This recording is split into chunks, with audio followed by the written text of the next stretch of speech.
Let's finish off this Hinkler Blues Box guitar. Stay tuned, folks.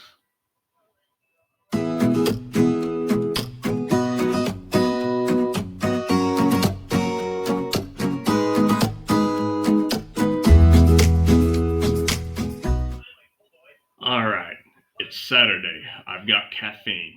I've got chips. I've got salsa. I've got college football. And I've got a cigar box guitar. Um, this is the Hinkler Blues Box. It's a kit that I got. Paid about $49 for it. So in the first video, we put it together, which really putting together literally involved all of putting the strings and then putting the bridge and the nut. So now we've got nothing left but to tune it up and give it a little test drive. So we're going to take my little Fender TC2 um, clip on tuner here. It's set to chromatic mode. We're going to tune this thing to open G, and we're just going to kind of see how she sounds. All right. So let's get going.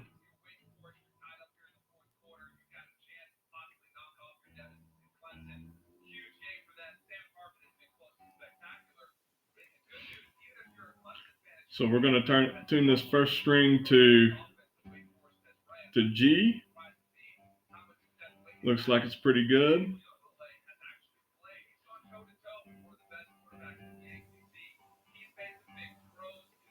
Give it a little extra there to account for string stretching.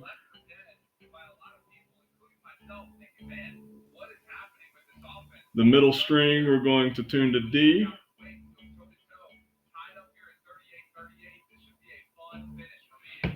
And then the last string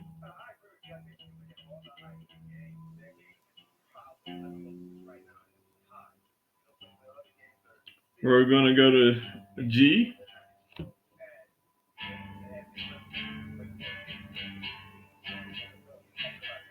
I should have a nice G chord going here.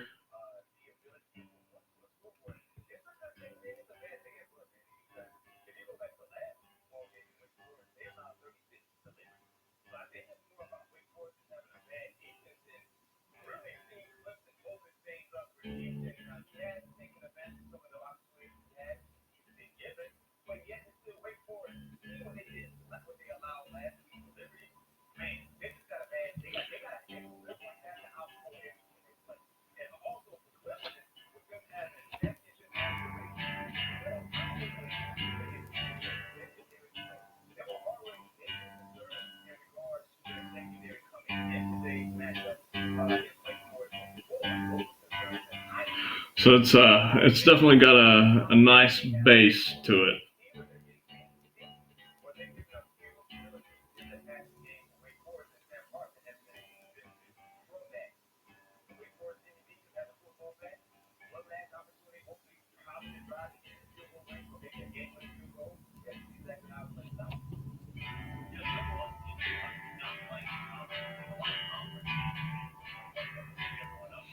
All right, so I've got it pretty much where I want it. So now let's see if I can figure out the little slide technique here.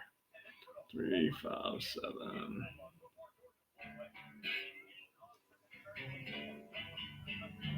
Okay, I never said that I was good at playing. So now I'm going to plug this thing in. I have my little homemade practice amp that I built here out of a cigar box. So we're going to plug it in. Let's see. I'll crank the tone down a little bit and just leave the volume up.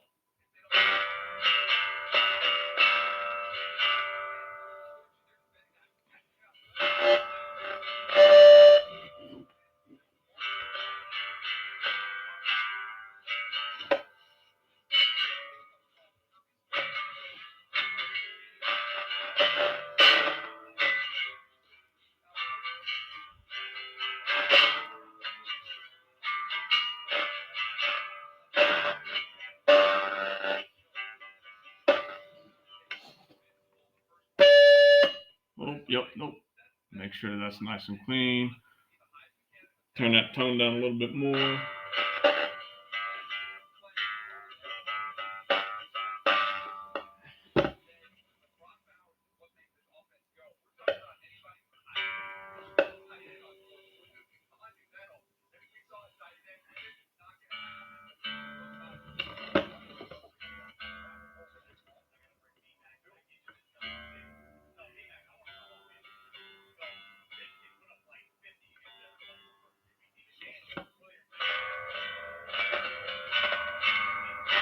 So this might actually sound pretty good through my Fender amp. This little practice amp's just an old cheapy amp that I gutted and put into a cigar box. But anyway, not a terrible kit. Um, you know, wasn't really, like I said, a whole lot to assemble. I mean, the box. It's a cardboard box with pretty much almost like a contact paper really over it. Um, so I mean, the box is sturdy. It's got a piezo. Um, it's got a piezo inside the box. There's no real way to open the box, so I couldn't necessarily, verify where that. I mean, I can kind of figure it out maybe if I plug it into the amp and kind of tap and see. But anyway, was it worth $49? I don't know. Perhaps. Um, but like I said, though, a lot of people though, you know, they'll get kits like this, and they'll put it together, and they'll spend all of. You saw the first video. Um, I spent all of about 10 or 20 minutes putting it together,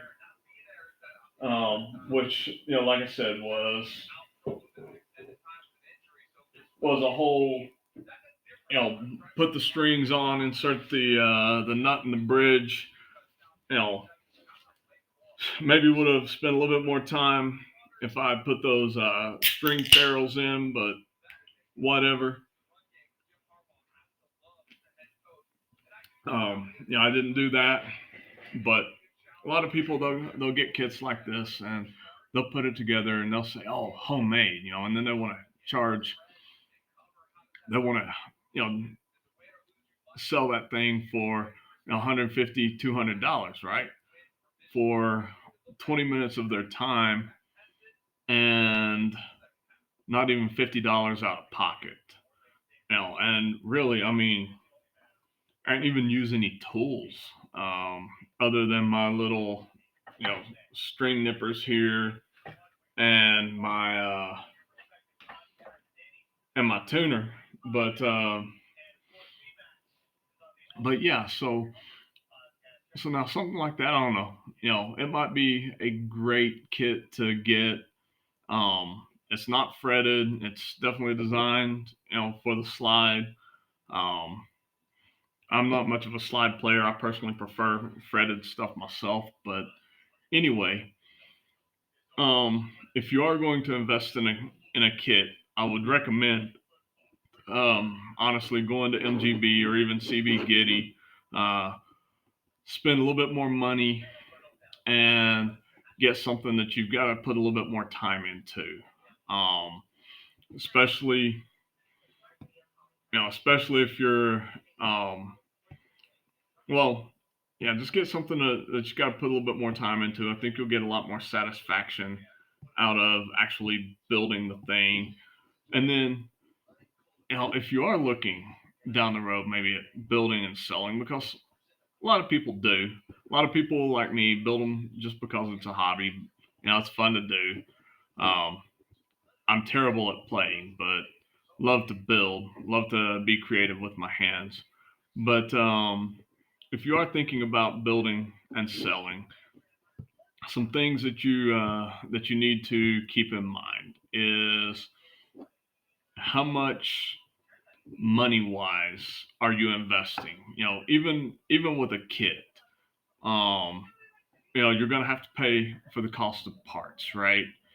Um, but even if you just kind of use stuff, that you found around the house, laying around or repurposed or whatnot, there's going to be some outlay of cash, right?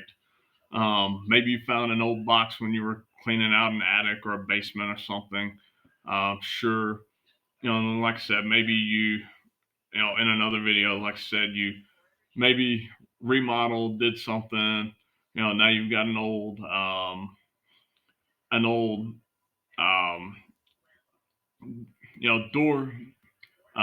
door latch or whatnot that you want to use for a tailpiece.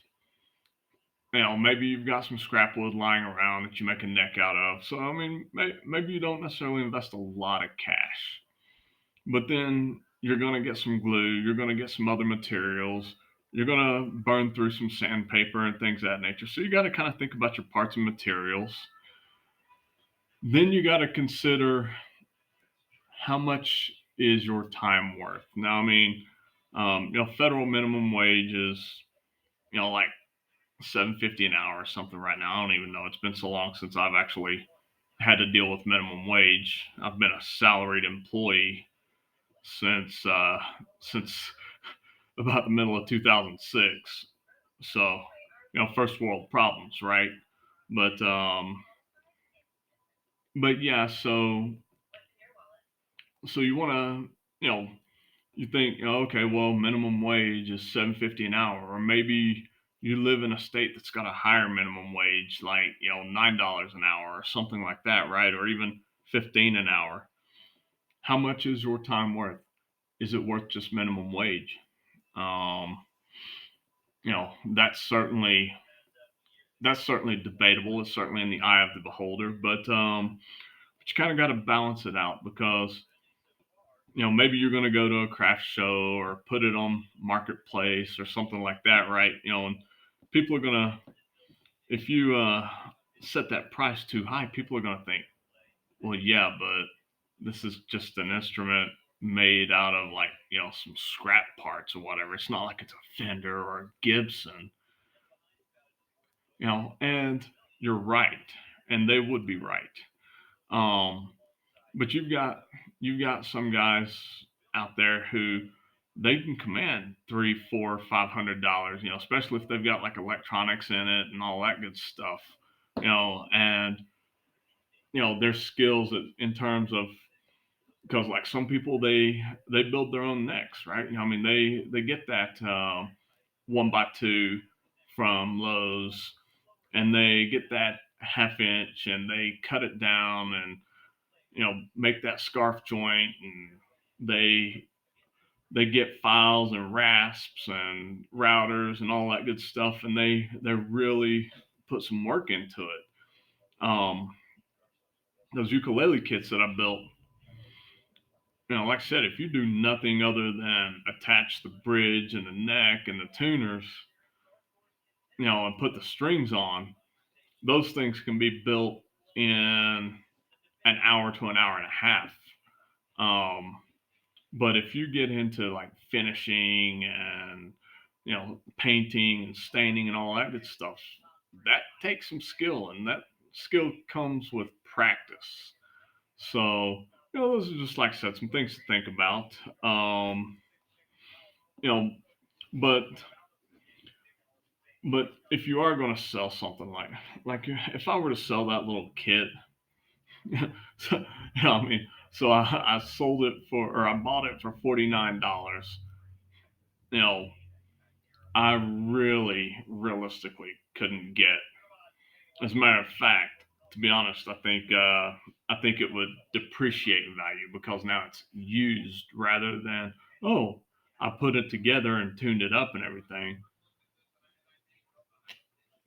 I think if anything, I'd be lucky to get the $49 out of it.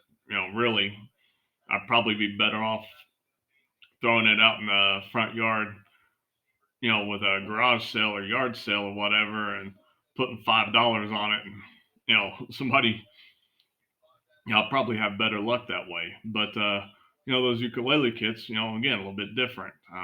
It's obvious that some work went into those things, right? So so yeah, kits they're great. Don't think too much, as you're getting started with it. Don't think too much about the selling piece of it. Um, I would think more about just kind of the practice that you're going to get assembling things and learning, to account for string tension and, placement of electronics and placement of the bridge and inserting the tuners and, all of that good stuff. Those initial kind of skills that you need to get, and then work from there to more advanced stuff. Or, maybe just put kits together and, um, enjoy playing them and enjoy, playing something that you built. Because I mean, I was at Guitar Center yesterday. They had they had Mitchells, they had Martins, they had Gibsons, they had Fenders, they had Yamahas. I mean, just about, all kinds of brands, Quartz, some of the other different brands. Right? I could have bought any one of those guitars. I mean, assuming I had the money, of course. Um, and there were a handful there that were definitely in my budget. Or maybe I play something that I built. There's some pride in that. There's some satisfaction. Um, you know, I mean, so yeah, kits are a lot of fun to put together. Um, a lot of pride can come out of it. They can be enjoyable to play. And then, as you get more into building, then maybe you can do things like constructing your own neck and, um, work on like what it takes to actually install frets and all that. Because doing a fretboard, I mean, first of all, you've got to get it laid out to the scale length that you want. So there's ways to do that, whether you get a fret scale template from someplace like MGB or StuMac, or you get online to like eKepis and print something off. There's different ways, or you take an old guitar you have lying around the house and just kind of line it up next to the board that you intend to use for your fretboard. But you got to get the lines laid out, and then from there you got to cut the slots. And then once you get the slots cut, then you've got to install the frets, and that can get a little tricky. And then once you get them installed, you're going to have these metal ends that are cut off that now you've got to file down and smooth and all that. Otherwise, you'll cut your fingers all to pieces. Um, so yeah, it might be better to start out with a kit, and then kind of work your way up from there. Um, but this is a fun hobby. I enjoy doing it. Um, I'm hoping to make more of these videos as I maybe get a wild hair about some different other ideas or whatnot. So stay tuned. Um, I hope you enjoy it. If you do, please give me a like, give me a subscribe. If you got questions or comments or thoughts, you know, by all means, I'm open for discussion. Um, but thank you for watching, and we will see you on the flip side.